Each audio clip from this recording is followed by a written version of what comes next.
Yo. Everyone, and welcome to an I'm fanfic for you. Today, we're going to explore an interesting hypothetical scenario of what if Issei, our protagonist, become the Crimson Dragon god of Remnant. Issei Hyoudou has been given a second chance to become a hero and protect another world after he could not awaken his power. Still, the land of Remnant has changed due to the unknown relics known as sacred gears in the ground and magic. Will Issei Hyoudou be able to live in this new land known as Remnant?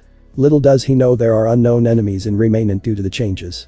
But before we start, please consider subscribe to the channel and give this video a like. Now, let's start to part 1. Chapter 1. Issei had planned everything.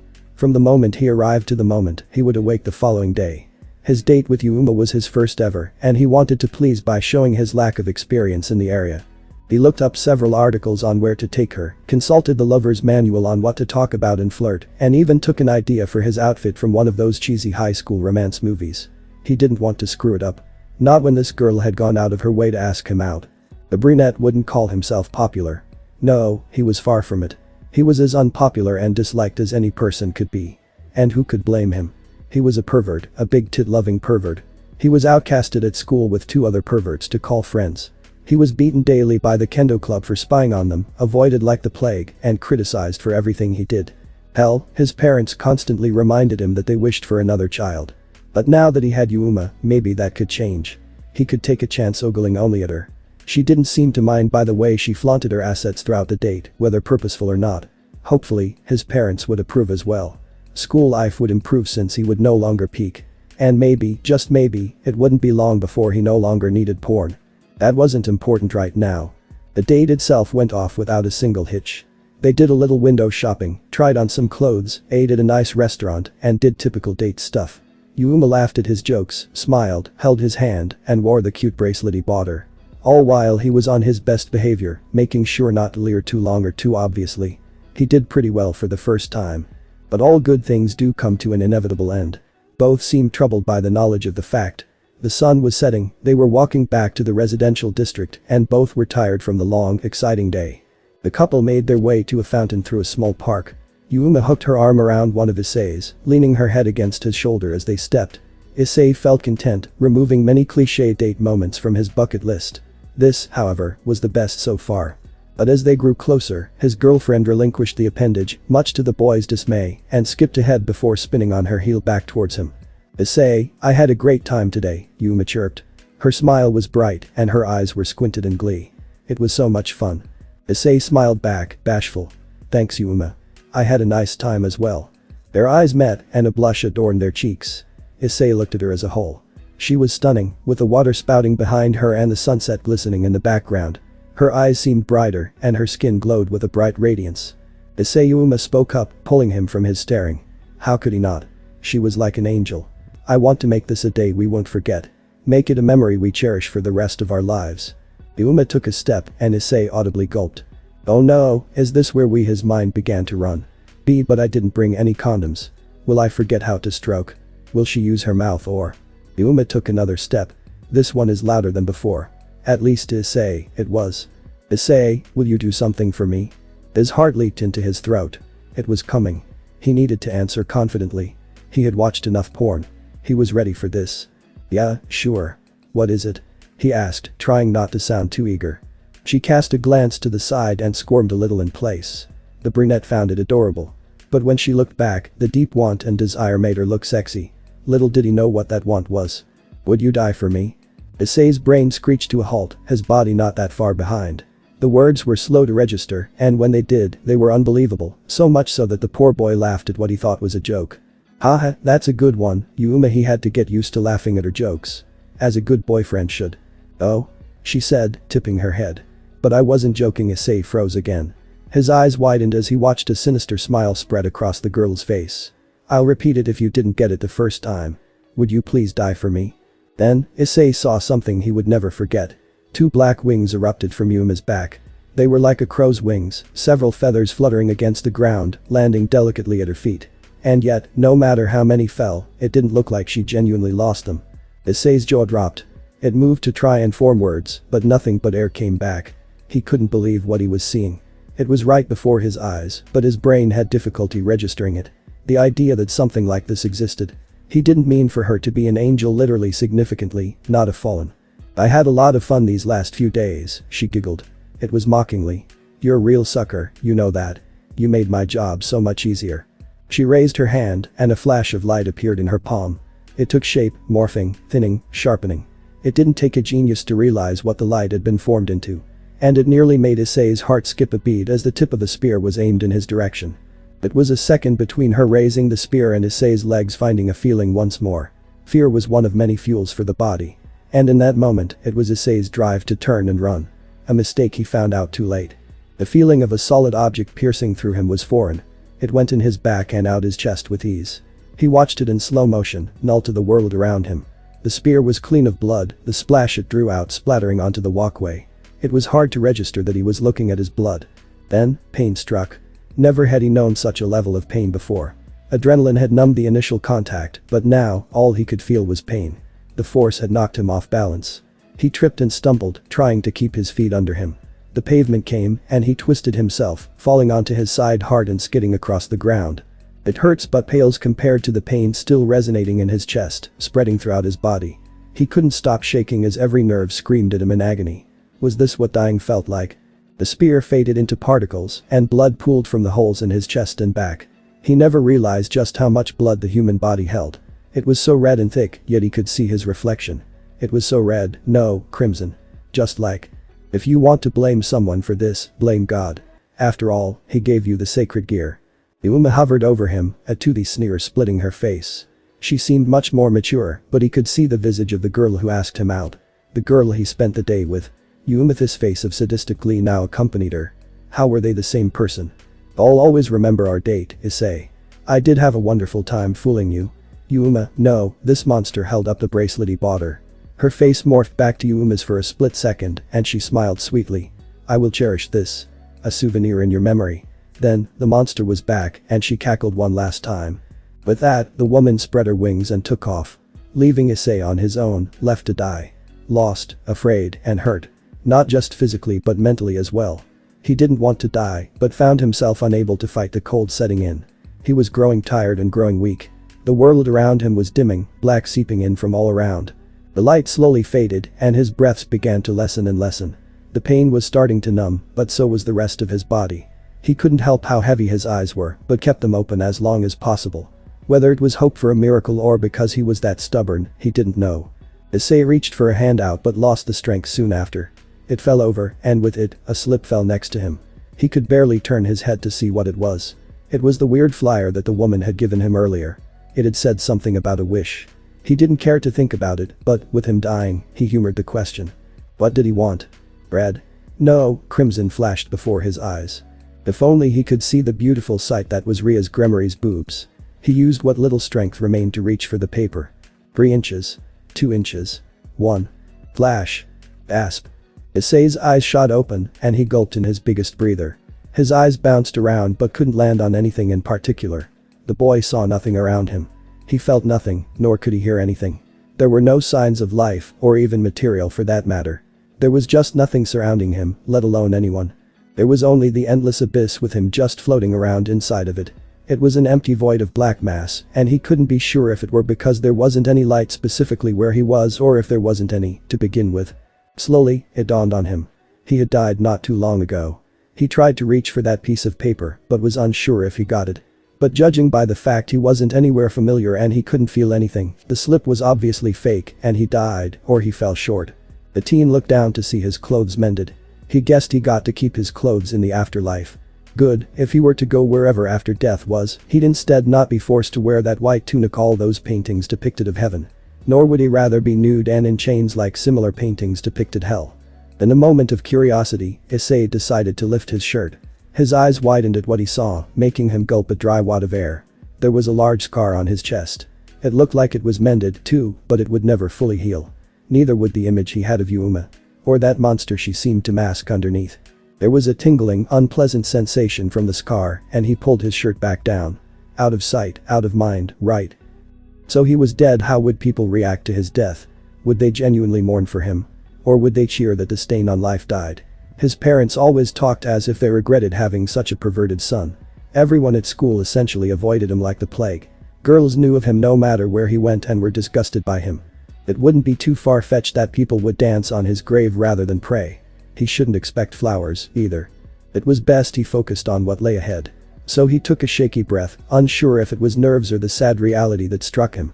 But as he exhaled, he again took in the black around him. So this is my afterlife then, he mumbled to himself. The brunette reached out, trying to find anything solid, but his hands kept grabbing air. He tried to step forward, but no floor was beneath his feet. They just danced back and forth beneath him. It didn't feel like he was moving forward or backward, either. Neither did it feel like he was falling or rising. So where exactly was he? "You're in limbo, my son." A voice spoke up. It was intense and very masculine, booming throughout the void. What? Who are you? Who's there? Issei asked, caught off guard by the abrupt addition of another. Who am I? I've gone by many names over vast lifetimes. I've had many forms and have done many things upon this rock. I have even appeared as male, female, animal, and plant before many of your kind. Issei's eyes widened and he felt his left hand twitch. He quickly noticed a conflict of anger and fear radiating within him. It was a part of him but at the same time separate. But it knew this new arrival, and, somehow, Issei knew too. "Why, your god," he muttered in awe. In response to his answer, a bright white light filled the void and brightened the area surrounding the teenager. It didn't hurt his eyes despite staring directly at it. No heat radiated off it, yet it seemed to provide a cloak of warmth and comfort that enraptured the boy. As the light faded, it revealed a figure. An older man, easily surpassing Issei's age 5 times over. He was balding at the top, with white hair on the sides, a long snow-white beard, a little too muscular for his age, and dressed in an exquisite and expensive-looking white tunic. "Rich child of Japanese descent to know of me. That is very good and makes things much easier." Issei couldn't help being in awe at the power radiating from the being before him. He still found his mouth functioning, and words flowed without much thought. "Yeah, my old friend, Irina, was a strong follower of the Christian religion. She made sure I knew of your work too." "Ah, yes, Irina Hyoudou. Very good, very good. I can cut to the chase without explaining who I am. You have died, Issei Hyoudou." This confused the boy, and his eyebrows knitted to reflect that. "But didn't you say that I didn't die?" God merely stroked his beard, unaffected by the question or didn't show it. "Yes, you would be both right and wrong. You died, but you weren't dead." Issei blinked twice. "That makes no sense, your holiness." "To a mere mortal, no. But to us gods, it is a thing we've come to know of and prepare for." "Wait, gods? As in more than one?" "Yes, but don't worry about such things. We have much to discuss and little time to discuss them." Issei shut his mouth. If what God was saying was true, he was somehow still alive. He was dead but wasn't finished. Didn't that mean Issei was active and not alive? Whatever that meant, it was obvious he wasn't here to chat idly, especially if the urgency in his tone was anything to go off of. "Now, to start, the world you have known, my dear Ice, has ended." There was a long pause. God was surprisingly patient as he watched many emotions dance across the boy's face.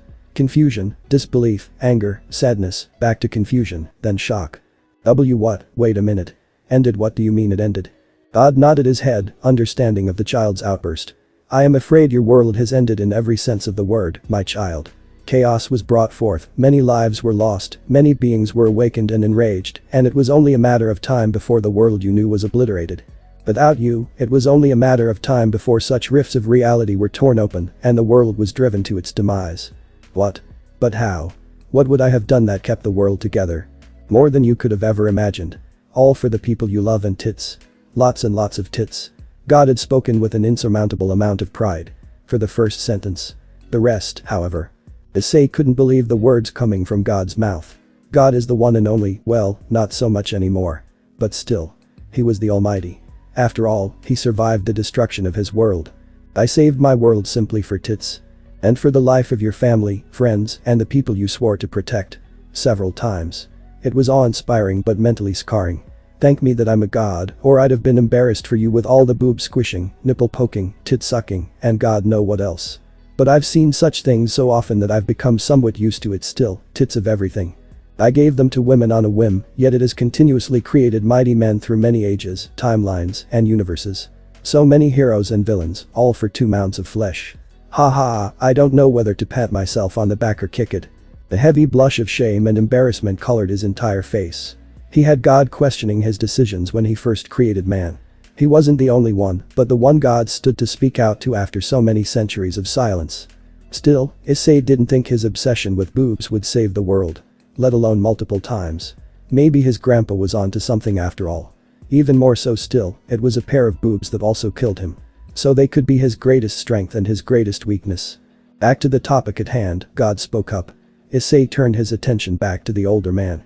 As the world was ending, the system I created, the system that held the very fabrications of the world, the reality you knew, was destroyed in the process. With it, many unspeakable things happened across the world. God looked away. His eyes were clouded with pain, regret, guilt, and sorrow. He was mourning, that which he created was no more. All because what he made destroyed what he made. Due to selfishness, greed, envy, and sadistic satisfaction. It was unbelievable for Issei to imagine what he went through and still have the strength to carry on. How could anyone cope after watching what was essentially his children kill each other?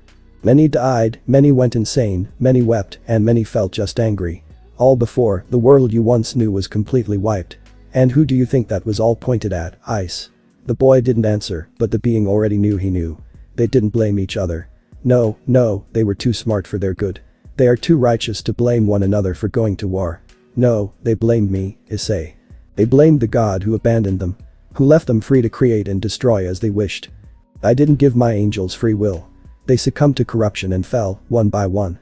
My most trusted became the devil and waged war against me because I chose humans over angels. The other pantheons stayed away, dragons did as they wished and were hunted, my children, your kind, fought amongst one another. Devils, angels, fallen, and beasts hunted them and continued to fight each other and the other species. I created them with free will, which led to them fighting, no matter who it was. It led to them being hated and sought after for childish games, unifying the supernatural against them to play childish games. So, I created the sacred gears to allow humans to live how they wished. To try and hold that freedom I dreamed of. And look how that turned out.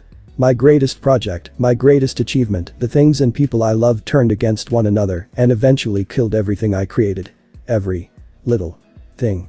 The teen noticed something appear in the older man's hands. A doll burned and blackened. He watched God rub him affectionately over it as if it was his daughter who once held the plush toy. And, in one way or another, it was. He was mourning. He then remembered God's words and how they reminded him of Yuma and her final words. Wait, Yuma, my girlfriend. She was no such thing, Issei. The toy disappeared and the being turned back to the boy. His eyes were hard, no longer carrying the sadness from a few moments ago. She was a fallen angel sent to kill you and another. She tricked you, gained your trust, toyed with you, wrapped you around her finger, and ended you. Issei swallowed a lump in his throat. The words rang in his head, but he pushed them out in favor of a bigger question. What happened to her? God sighed, exhaustion marring his face. She was stripped of her powers for disobeying direct orders from her leader. Her wings were ripped off, her magic sealed, and she was reduced to a human. She was punished by becoming that which she hated, used, and abused. Fitting, in my opinion. Issei felt his blood run ice cold. Had he been that important? She was essentially stripped of who she was as a person, Yuma or not, to be deprived of something that defined her. Issei couldn't imagine losing all she had when she was born. She was losing her wings and her powers, essentially becoming like him. He hated feeling useless, so he couldn't fathom applying to becoming anything. But as I have stated, we shouldn't worry about that world. Your world is gone, stripped from the face of reality. Many gods have fled, others dead amongst those of that world. It is gone. What of the other gods in my world? The ones who ran. Surely even they. God raised his hand. Wherever they have gone, I do not know. There are millions, billions, even trillions of other worlds. The odds of finding them are extremely slim because the world they once inhabited no longer exists.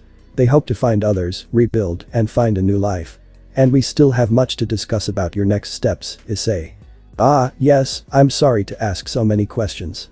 Issei bowed his head, and the older man nodded in acceptance. Now, you are here due to the troubles another world faces. Very similar to what yours had gone through. Issei looked perplexed, but God continued to clarify. This world has been plagued by creatures known as Grimm. The Grimm have hunted and killed humans, not as a need to feed, but merely out of instinct and order. Order? How is any of that order? Have humans ever seen eye to eye in your world? Issei paused and gained a troubled look. It was an easy answer. No. I wouldn't say so. We had wars and problems amongst one another despite the want for peace. This world shares similar issues. The Grimm was created by one of the gods who ruled it in an attempt to bring humankind together. The common ploy was creating a common enemy to unite the people. It did not, and humanity continues to fight amongst itself over the same trivial matters your kind had. Wait, you didn't create this world? Issei asked. No, it wasn't. Many primordial gods, such as I, have created worlds and taken their attempts at creating humanity. This one is still relatively new, made by two gods. Do. Yes, twin brothers, actually, God nodded. Similar to me, they spoke and communicated with the humans initially. However, they were much closer and face to face with humanity. They gifted them magic, knowledge, and wisdom when asked. Until an incident drove the two sides apart. God had a reminiscing look. He remembered something from his past. His lips thinned, the wrinkles on his forehead creased, and his eyebrows furrowed deeply. It is evident to Issei that it wasn't a pleasant memory. Humanity eventually turned on the brothers. The two made a mistake after mistake, leading to humanity's distrust in them. And instead of realizing where they went wrong, they blamed the humans, killed most of them, and left the world in shatters. God stroked his beard and showed a hint of emotion disdain. They cowered before their duties and left. They were leaving humanity to fend for itself. And every day, their chances grow slimmer and slimmer to survive. For they still fight amongst each other, and the Grimm continue to hunt and kill. Didn't you do such a thing when you caused the worldwide flood? Grimm aside, you took out a majority of life on Earth. And when humans turned on you and killed your son, you stopped communicating with them directly. God turned to the brunette. His old pale blue eyes narrowed in a piercing glare aimed at the boy. It made Issei want to take back what he said and crawl into a hole to try and hide. But with only the blackness of the abyss, he was left to float under the powerful gaze of a god who could quickly kill him. Or leave him dead. However, being dead and not dead worked. Eventually, God relented and sighed. Yes, that is true. Your knowledge seems quite adverse in my religion. My friend made sure of that, Issei stated dryly. He remembered the constant Bible studies Irina put him through. He wished to have some of his childhood back, but was also thankful for the information now that it was paying dividends. Who knew that he could talk to God about his history? You'd be correct in your words, Issei. I abandoned my people and killed them countless times, never once intervening to create peace or find a compromise. I left them to their own devices, and it created wars, mass homicides, and even genocide in some cases. And, now, complete and utter destruction. All for what? Power, money, fame, just because they could. This is my biggest mistake, with so many leading up to it. I couldn't even create angels without the ability to create and cause war. I inadvertently created devils and vile humans with no shred of humanity within them. I am indeed a failure of a god if what I sought for never even had a chance. Now Issei felt terrible. Had he just made God depressed? Irina might have killed him for that if he was still alive. The dark cloud forming over his head indicated he was ashamed of his mistakes. After all, he created such a world, created life, created beauty. But he also made that same life that grew corrupted, envious, angry, jealous, disgusted, vile, and evil. It wasn't his fault per se, but to watch what he loved to destroy each other and wipe all that he created from reality, God wouldn't blame anyone but himself. In his mind, his carelessness, lack of effort, and hope that things would work themselves out caused this. Issei felt sorry for God. He wondered if taking pity on the Supreme Being was a sin. Despite all that was depicted of him in the Bible, God didn't seem as jealous and unforgiving as depicted. Then again, he lost everything he worked for. The freshness of such a thing could have left the older man so distraught. Then again, Issei needed to learn precisely how time worked wherever he was. Still, time was against him if God's words rang true. Hey, mistakes happen. I assume this is why you're intervening with the twin gods. The cloud disappeared, and God seemed to take a calming breath. He straightened back to full height, and the fog in his eyes cleared. Issei's attempt to take his mind off of Earth worked. Yes, you are indeed correct. I wish these two avoid making the same mistakes as I did. And for their world to not succumb to the chaos as yours had. Issei nodded his head. So God really could be sympathetic and forgiving. I see. But that doesn't explain why you need me. The older man stepped towards the boy. Issei stiffened but held his ground, keeping his eyes locked on God. He could move, though. God raised one lone finger and tapped the brunette's left hand. Flash. A shine of green blinded Issei momentarily. His hand grew heavier, and the sound of metal clattering drew his attention back. When he looked down, his eyes widened at the red gauntlet that covered his arm, reaching up to his elbow. Issei thought it looked reptilian style, the metal pieces reminding him of scales, and the tips sharpened like claws. Two yellow spikes jutted out at the end, and a sizable emerald jewel sat on the back of his hand, glowing ominously with symbols and shapes of ember dancing within it. The power it exuded was far beyond anything Issei could fathom. What is this? He asked, still understanding that this thing was attached to his arm. He could feel it radiating an ancient power, how he knew he was unsure of. It felt like the same power from earlier when God arrived, but it was much more potent now that it was in a physical form. That, Issei, is your sacred gear. The twice critical, to finally, you had its counterpart, the boosted gear, but due to the world you are entering being altered due to your world and the sacred gears within it, I couldn't let the Longinus be sent there, so I destroyed them. The boosted gear was one of my more powerful and proudest creations. It had the power to double the user's strength every 10 seconds and is also said to be so powerful that you could kill a god. Issei looked back at the Lord. Kill a god, he choked out. God nodded his head. If you grow to become strong enough and wish for it, yes. I took every precaution to ensure my children could protect themselves from any threat, including ones like myself. The grim tone that was being used made Issei wary. Had such a situation already transpired? Where did a human have to kill a god? Issei didn't know if he had it in him to kill anyone, let alone a being as powerful as a god. The sheer thought that he could achieve such a feat scared him. But it also excited him at the very idea he had that potential. To become that strong. Strong enough to rival what he considered practically immortal. Well, he was used to it. Not anymore, since God just told him gods could die. And at the hands of a human. Issei clenched and unclenched his fist. He could become that strong. With such a weapon, his doubt subsided just a fraction.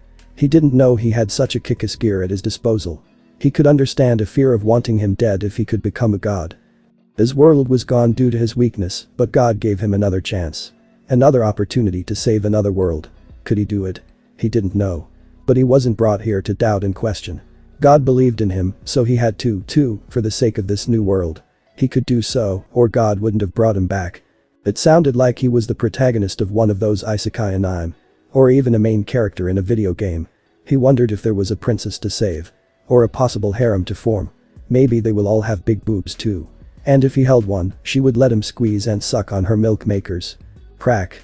A shiver ran down the boy's spine, and he went stiff as a board. Images of Rainer clouded his mind, and he shook his head at the thought of that malicious grin. The spear in her hands left and impaled him once more. The scar began to burn, and his hands shook. No, she was dead. Yes, she was dead. On the other hand, he was still alive and would be going to a new world.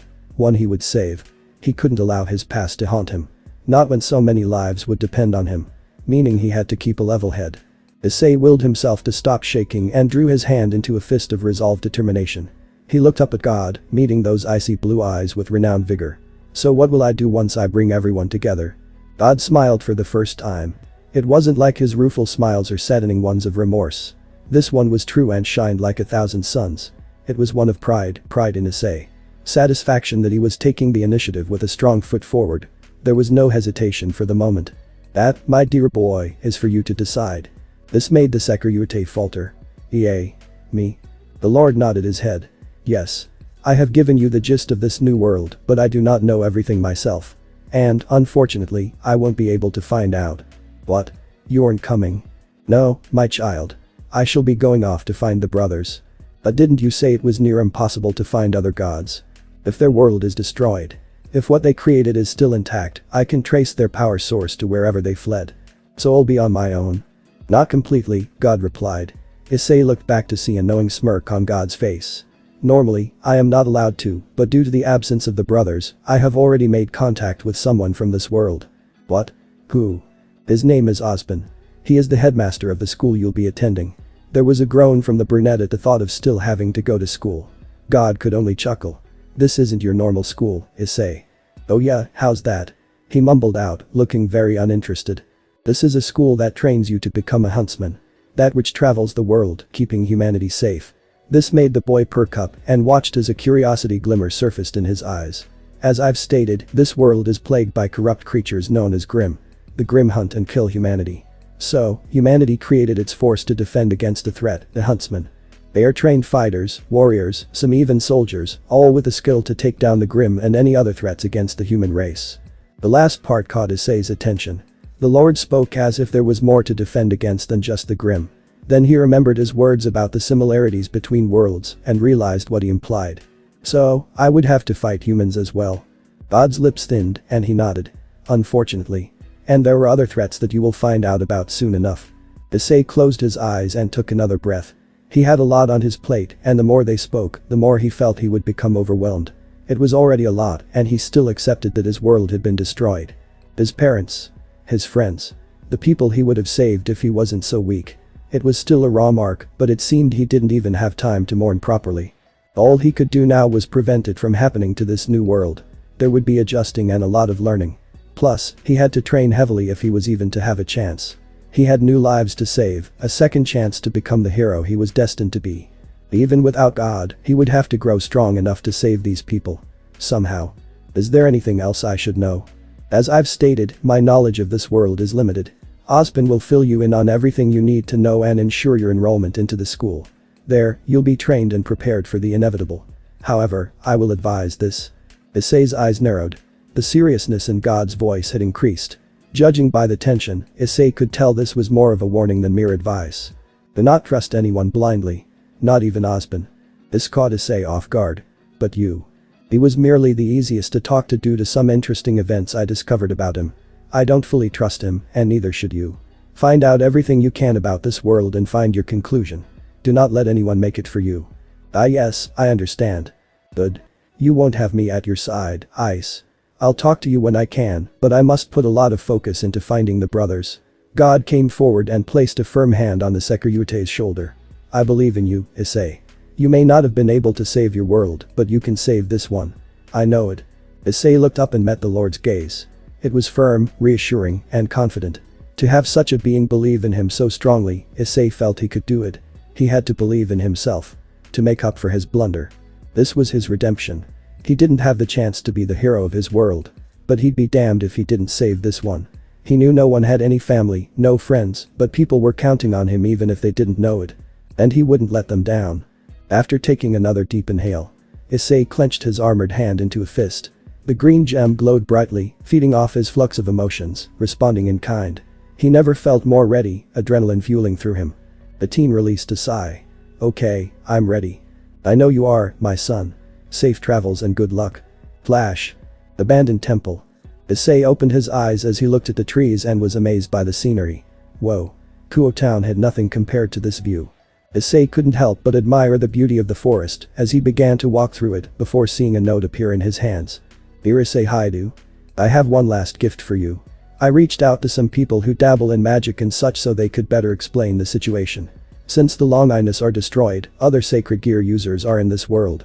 Still, the number of them is minimal because they have unique powers than they did initially, but are not overpowered to make them compared to the Longinus I created. Also, I altered your body so you can use this world's power known as aura. It reflects one's soul, so one can utilize it in combat or defense. The people of this world can use another ability due to their semblance, which is always unique and different. They are similar to superpowers, but with limits. You are unique since you have two semblances. The first one is part of your new anatomy. There is a species called Franus, similar to demihumans due to their animal-like attributes. You are a dragon Franus and have two semblances. The first is flame breath, which allows you to blast a deadly stream of fire from his mouth or hands, but doing so continuously will cause his flames to get weaker due to overuse. The second one is copy soul, which allows you to copy the semblance of others you touch, but the problem is that when copying a semblance, the copied version will only be a version that suits the user. Your weapon is known as twice critical, but thanks to my associates, the abilities are different since it can boost one's base power up to 10 times before the power is reset. Finally, the final form of your sacred gear is known as the Balance Breaker, an ability that allows the sacred gear to break its limits. Critical over. It allows the user to be donned in armor while their physical strength is pushed to the absolute limit, making the user a deadly tank that excels in power, endurance, and stamina. Use your powers well and use them wisely, since I know you can help this world, Issei Hyoudou. Remember what I said, and don't fear letting others in. You deserve to feel love and be loved as well. There is someone out there who can make you happy. You have to look for them. From God. Issei didn't say a word as he let a tear leave his left eye before smiling at the letter. Thank you, God. I promise I won't let you down or this world. Issei said as he pocketed the letter and saw his old phone in his left pocket. It worked until he saw the location of Beacon Academy marked on his phone. Whoa. God did think of everything. Okay then. To Beacon. Issei shouted as he headed towards the academy, unaware of the dangers in the forest. Chapter 2. Issei is seen walking through the forest, heading toward the Beacon Academy through his phone. Along the way, he has been looking at his physical body changes as a dragon Franus like God told him. He discovered he had black scales on his arms, neck, collarbones, cheeks, chest, and body. He also finds out, much to his joy, that his body is now lean yet toned athletic muscles body like those Olympus athletes, and he has two small gray horns that grow upwards on his forehead. His senses have been enhanced, making him hear, listen, smells and sees more accurately, and another surprise is that he has draconic wings, meaning he can fly, which Issei tried for the first time and end up crashing his face on Tress multiple times, but at least he starts making some progress, so that's plus. His physical capabilities have enhanced too, like his strength, speed, durability, and stamina. He also started discovering training about his two semblances. His flame breath is a unique reddish-white flame that is very hot and reduces anything into ashes in mere seconds the first time. Still, as he progressed his use of the flame breath, the flames started getting weaker and weaker to the point it took 5 minutes to burn everything. For his copy soul, the moment he tried to use it, his hands started glowing whitely aura, meaning he needs to touch someone to copy it. Also, his aura turned out to be dark red and seemed slightly potent in defense. When he grabbed a spike stone and tried to test his aura, the spike stone didn't budge or even break the sharp ends of his aura, which indicated his aura was slightly potent in defense. He has also been learning about his sacred gear, twice critical, which is summoned as a reptile-shaped gauntlet, and starts using the abilities, feeling a sudden extra boost on his capabilities, before reaching a surprisingly 10 boost limit until it reset, feeling a premature severe fatigue caught him up. Presently, Issei had been walking in the forest for about 10 or 15 minutes, until he suddenly stopped as he heard a growling, snarling sound, putting him on edge, and he looked around warily. It was then a group of wolf-like dark black-skinned creatures came and were currently growling animalistic at Issei. Seeing this hostile unknown creature, Issei indicated that they must be grim and immediately went into a fighting stance, seeing he would have to fight against it. Alright, time to fight those grim. This will be the first time I experience fighting a hostile creature, Issei said, causing the wolf-like creature to roar at Issei and immediately charged at him. Issei let the wolf get close and bite down on his arm, but thanks to his scales and aura, the teeth snapped before Issei grabbed the wolf by its head and slammed him down on the ground before seeing the wolf reduced to ashes. 1 down. 4 to go, Issei said as he saw the wolves stay back as they were wary of Issei before the larger one of the 4 howled. The other 3 charged at Issei until one of the trio was killed by flames due to Issei using his flame breath, burning the wolf to ash. The other 2 circled Issei as he observed them until one wolf moved and tried to bite his head off. Still, thanks to Issei's reflexes, he grabbed the wolf and threw it at the other one until the alpha decided to step in and strike Issei, but the wolf was too slow as Issei punched the wolf in the skull, which made its head explode. This caused the other 2 to look at Issei in fear until Issei looked into their eyes and boosted himself once, making his aura rise. "You want to try it? Make my day," Issei said as the 2 wolves whimpered as they ran from the dragon before Issei sighed in relief as he let his aura recede. "Not bad, but I could tell they weren't working together. Had those wolves worked as a pack, I might have been more troubled," Issei said as he looked at his scales before seeing they weren't chipped. I'm going on the road of being a tank that is excellent in durability and power. My aura can protect me from some pain, while my flame breath can keep enemies at bay, but I have to be careful when using it for longer. Hopefully, this Osmond guy can help me train in using them better when I meet him," Issei said as he continued his walk towards Beacon Academy before seeing an abandoned temple, which shocked him since he could feel the negativity surrounding the place and many souls lurking in the area. He cautiously looked at it, and as he was about to turn around to head to the beacon, he suddenly stopped and heard whimpering and squeaking, causing Issei to blink in confusion. He turned around, trying to look where the sounds, only to find out it came from the temple. Cautiously, he started heading toward the temple and entered inside. He walked while looking at all the ruins and destroyed construction the temple had until he stopped and saw something that made his eyes widen in surprise. In the middle of the temple spot was a puppy-sized dragon creature with white-like snow skin and a black mask with bluish sky markings and blue eyes. This dragon-like creature seems to whimper while licking at its wing that seems quietly injured. Issei felt sad for that creature and he thought he wanted to comfort it. The dragon was scared as Issei neared it before he put his hands up and his wings out. "It's okay, little guy. It's okay. I'm not going to hurt you." The dragon was cautious about him until Issei gently inspected the wing and saw that it was bruised before he used some of his aura to heal it, which amazed him as he saw the wound heal and the dragon's aura resonating with it. "Wait, you can use aura as well?" Issei pondered aloud as the dragon nodded before it thanked Issei, licking his hands until it stopped and flew on his left shoulder, rubbing his head on Issei's own. "Heh. Well, I'm glad to see you, okay, but where are your parents?" Issei asked as the tiny dragon looked down at the ground before it pointed to the wall with paintings on it. Issei inspected the wall as he saw that the dragons were protectors of the temple and its people until the people feared the dragon's power and betrayed them by killing them and making sure they wouldn't harm their future. Fortunately, a small group of people in Frontis who cared for the dragons took the last of the dragons and hid them in secret temples to raise them, but sadly, when others caught wind of the cult, they attacked the group and searched for all 10 of the eggs. Only 9 were discovered except for one, which shocked Issei as he looked at the dragon with sadness. So you lost your family as well, huh? Guess we have that in common. Issei said as the dragon nodded before gently rubbing its head on Issei. I'm sorry, little guy. Do you want to come with me? Issei asked as the dragon chirped in delight before Issei and the dragon looked deeper into the temple to see that this place was a sanctuary for the dragon children. Whoa. I think you and your siblings would have loved this place. Issei said as he looked around the temple to see that it was a wonderful place for the children to grow until they were ready to leave the nest. A chill ran down his spine, heavy footsteps were heard in the temple, and slowly, something big came, making Issei gape slightly. Dragon immediately hides behind Issei's head. It was a giant-looking monster with a massive ice left arm and right ice-shaped leg, only missing the right arm. The unknown Grim then roared profoundly and loudly, causing the temple to shake. What is that? Issei shouted as he hid behind a pillar to see the brass grunt while looking around for an intruder until Issei noticed that the Grim was trying to smell for anyone, which made Issei realize that the beast was blind. If he's blind, that would explain why it tried to smell the air. As for its hearing, I don't see any ears, so it probably only relies on its sense of smell. Issei then saw the giant stagger towards the only exit in the room as it was trying to wait for the intruder to appear. Issei then threw a pebble on the other side of the room, which didn't make the Grim phase, as it merely grumbled a bit before scratching its body with its left arm until some light fell on the Grim's face, causing it to scream as he slammed into the temple walls, making it shake even more until it was back in the dark, still a bit dizzy from the light. So it doesn't like light, huh? That's good to know.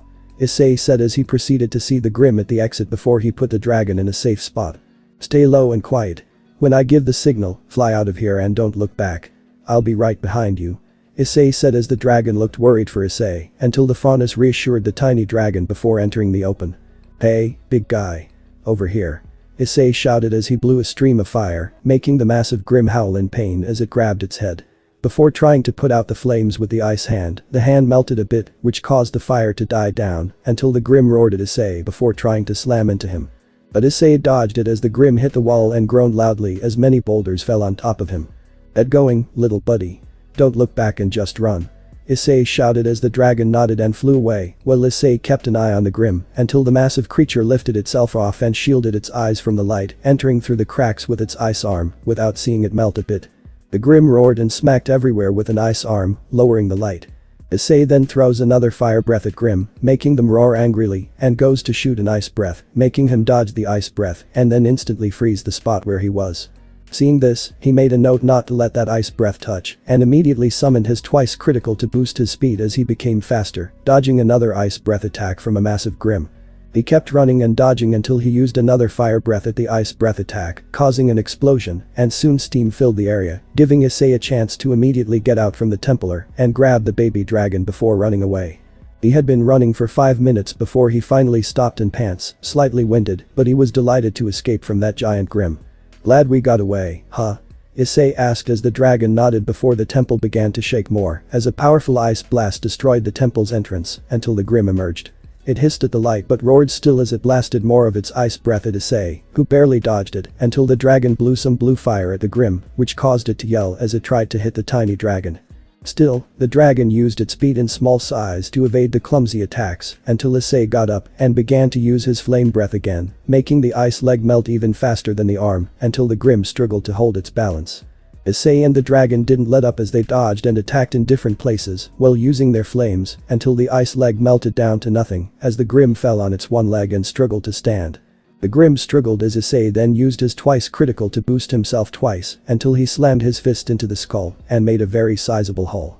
The beast let out a groan before it turned into ash.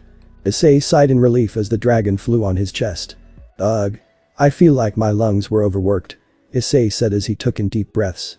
The dragon rubbed its head on his chest before Issei petted the dragon a bit while looking at the sky. You know, this sky is so beautiful. Makes me prefer this sky over the sunset back home when I was going to say goodnight to her. Issei said as the dragon looked at him with concern before nibbling his head. Hey, that's tickles. Aha. Issei said as he laughed and thanked the dragon before the two headed to the cliffside and began to climb it. Issei didn't trust his wings to help him until he reached the top to see that the school was just a couple of miles away. Finally. Just about an hour or two and we'll be there. Issei said as he looked at the dragon with worry. Can you change shape or turn invisible to hide? The dragon cutely roared before it shrank and shaped into a beautiful bluish-white necklace, making him whistle quietly before putting it around his neck. He could feel the dragon's aura resonating with his warmth, making him pat it before heading toward the Beacon Academy. "Well, it's time to meet that headmaster, Osmond," Issei said, unaware that someone was watching him. "At headmaster office." So he is here with White Grim too." Osmond, the headmaster of Beacon Academy, said as he leaned on a chair while sipping his coffee as he watched Issei through the security camera and the battle he had with that dangerous Grim called Husk. He was impressed by Issei's fighting against that Husk Grim, since it's pretty dangerous and requires 5 groups of huntsmen-huntresses, because some of its limbs are encased in a thick layer of ice that cannot be broken by mere weapons or gunfire. The more sorrow and depression present, the stronger the Husk's ice becomes, and the only way to get rid of it is to overcome what fear or turmoil stirs within a person, which will weaken the creature's armor, and a fatal blow may be delivered. Osmond then leaned forward to see Issei approaching the walls of Beacon before he got up from his chair and decided to introduce himself to the boy, who he learned after his conversation with the god of Issei's world. Osmond could see in the boy's eyes that he had gone through a lot, but it seemed as though he was able to put on a smile and accept his new life in Remnant. Osmond believed that due to the strange magic items in the land of Remnant now on others, he saw this as the chance he needed to take on Salem and put an end to her reign, once and for all. "I just hope that the boy will be able to help our world, since I've tried everything to stop Salem's plans, but her power grows by the day, and her forces may be small, but powerful enough to be a threat. I hope it's not too late since this year's students will be an interesting group," Osmond said as he looked at the list of the most critical students who would become first years. Yang Xiaolong, the daughter of Raven Braun and Tai Xiaolong, was a respectable young woman who acted as if she was from Atlas and could control and manipulate ice. She attended a female boarding school to help her control her emotions and powers, which worked out very well since she was respectable but also calm when it came to reporting bullies and racists she attended. Osmond was worried about the girl being like Tai and having Raven's famous anger issues, but was surprised to see how Yang turned into an amazing young woman who even got special permission to bring her horse to the school, since the two of them were quite a team, given that the horse was a unique breed that hunters and huntresses used in battle. The horses were also suitable for armor to prevent them from being harmed by attacks from dust. She'll be a good person to the school since she has skills in battle with grace and beauty. Osmond made it to the entrance as he saw Issei approaching him with a necklace around his neck before Issei introduced himself to him. "Headmaster Osmond?" "Yes. Issei Hyoudou." "That's me." "Excellent. Come with me to my office. We have much to discuss," Osmond said as Issei nodded and followed him. He was amazed by the interior design before they made it to the office, where Osmond had a seat prepared for Issei as the world traveler sat down and thanked Osmond. "Now, do you know why you are here? To help this world from an unknown force, correct? I was told you would be able to give me the details of this threat," Issei said as he could tell the Osmond seemed to have wisdom, but also a man who made many mistakes that he regretted. "The threat is very complicated and has been kept under wraps. If the people knew," Osmond said before Issei stopped him. "Wait, the people don't know of the threat," Issei yelled as Osmond continued his assessment. "If you mean the Grim, they do. A plague like that isn't something that can be kept hidden." Osmond then leaned forward, placing both hands on his mug as he looked dead into the boy's eyes. "What's behind the Grim must be kept secret." The brunette stared back into the older man's eyes. There was a look of utmost seriousness in them. Warning of a danger. A danger far more significant than what the boy realized. Something itched at the back of his mind, triggering his senses that whatever the threat was, it wasn't something he should stay idle about. It was a sense he knew but didn't know how he knew. It was foreboding, but to what he didn't know. "I see," Issei said as he leaned back in bed. "So what is the plan for now? I may have killed the Grim, but I'm far from ready to save the world." Issei knew that his skills were that of a rookie before Osmond spoke to him. "Well, the good news is that you are here 2 months early before the new year begins, which means we will have time to help you get ready," Osmond said as he walked towards the boy and placed a hand on his left shoulder. "Also, there is no need to worry about your new companion. I will not tell anyone of the White Grim you have on you." Issei was shocked that Osmond found out about the White Grim until the dragon appeared and nuzzled into Issei some more until Osmond reassured the dragon before the headmaster explained his intentions. "I happen to know of the White Grim, since they are a scarce breed of Grim that are more intelligent than normal Grim, plus they are capable of using aura and making contracts with those they choose to form a contract with. It's been hundreds of years since a dragon Grim has been found, and it's such a shame that the White Dragon Grim were feared and hunted by their counterparts, despite them caring for humans and only wanting to keep their young safe. So it is okay to keep the White Grim by my side?" Issei asked as Osmond nodded. Yes, but you must keep him a secret from others unless you trust them, Osmond said as Issei nodded in confirmation. Understandable. I want to ask, how will you be training me? Does your staff know about me and trust me, or will I have to earn it? If so, then I should be able to do so. Issei asked as Osmond reassured him. They know of your situation, and granted, they believe me when I tell them that you are trustworthy, but some of my associates do have their doubts, which is understandable, so you'll have to earn their trust, Osmond said as Issei nodded and petted the little dragon, as he mentally prepared himself for his new life. Hoping that he would be ready to face what this world has to throw at him. Wait. This is my room for the next 2 months. Issei asked as Glinda Goodwitch, his new guardian, nodded as she explained the house rules. Yes, and since you are living next to my dorm, you'll be obeying the rules of Beacon Academy. Tomorrow, you'll be going through the training I set up to help you strengthen. I watched your battle with the husk, and I can tell that you are a rookie in combat. Your mind allowed you to adapt quickly, so it should be easy to assist you in combat and using strategies. Glinda explained as Issei nodded and thanked her for the room. He headed inside to see that it was a nice place for him. He let the white dragon fly around, which made Issei chuckle at the dragon's childish actions. You know I can't keep just calling you dragon or Grim, Issei said as he pondered for a bit before hitting his left hand in his right palm. That's your name. Sherm. What do you think? The dragon chirped in delight as it snuggled against Issei's head before landing on his shoulder. Heh. Thanks, Sherm. I think this is the start of a great friendship. Issei said as Sherm snuggled into the world traveler until Issei looked at the time and recalled the tour Osmond gave him after he helped Issei settle into the academy.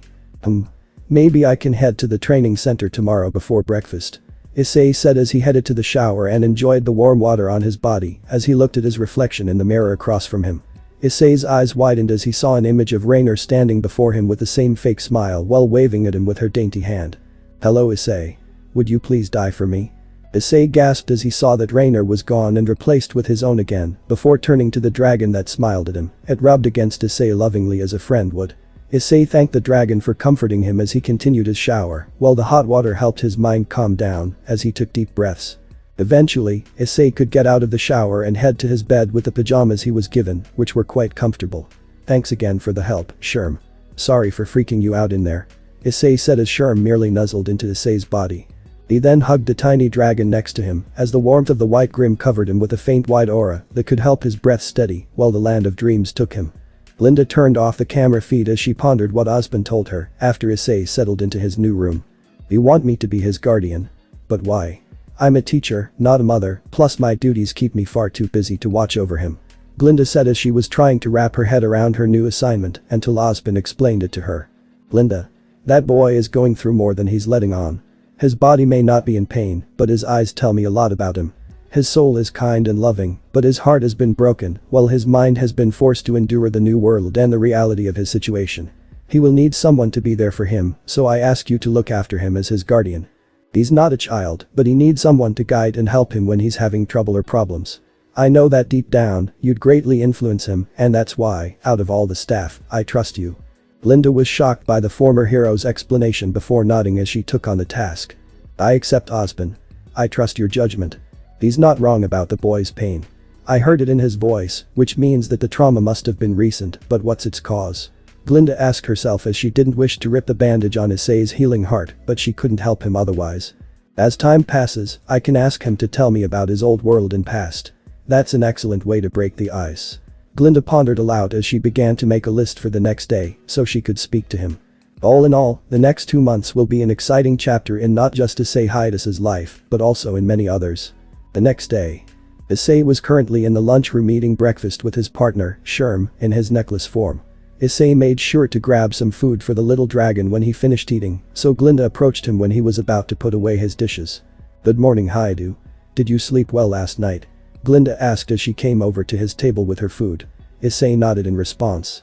The bed and other accommodations were wonderful, and it was nice to be able to relax my body after the whole tour yesterday, Issei said with a polite tone, which made Glinda smile at him until she turned around to see that there was hardly anyone in the lunchroom at the moment.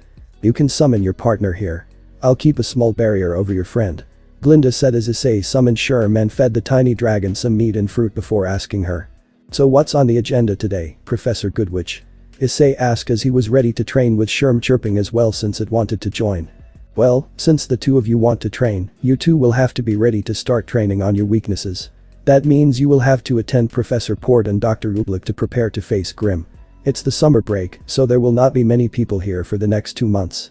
Glinda said as she watched Issei nod in confirmation as he finished his meal and with the dragon, before the two followed Glinda to Port's classroom, where the burly man was ready to educate the young man. Glinda then left him with Port as she headed towards her office to go ahead and take care of some paperwork before she would have to meet with Issei. Osborn may be Beacon's headmaster, but Glinda took care of the school due to her role as a teacher, the disciplinarian, and now a guardian of one of her future students.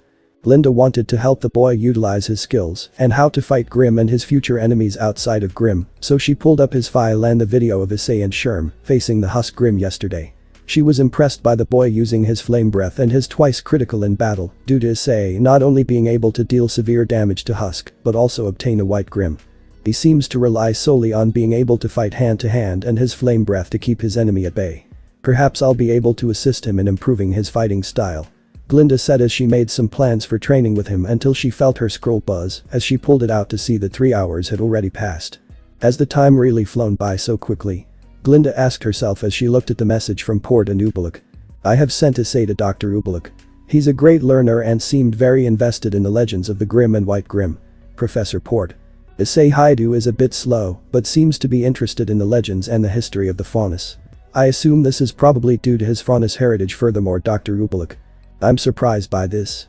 Issei seems to be fitting in better, which could be his way of coping with the situation. Glinda said as she headed towards the training arena. She looked at Issei practicing his flame breath on some test dummies before finishing the last one with a left punch. Issei panted a bit as he then saw Glinda enter the arena and nodded. I see you getting used to the new training arena, Glinda said as she walked towards Issei, resting on a bench until she continued speaking to him. I looked over your battle with the Husk, and I can tell you are able to think on your feet, but you still need training when it comes to fighting and using your semblances properly. Glinda then summoned her magic circles as she also snapped her fingers.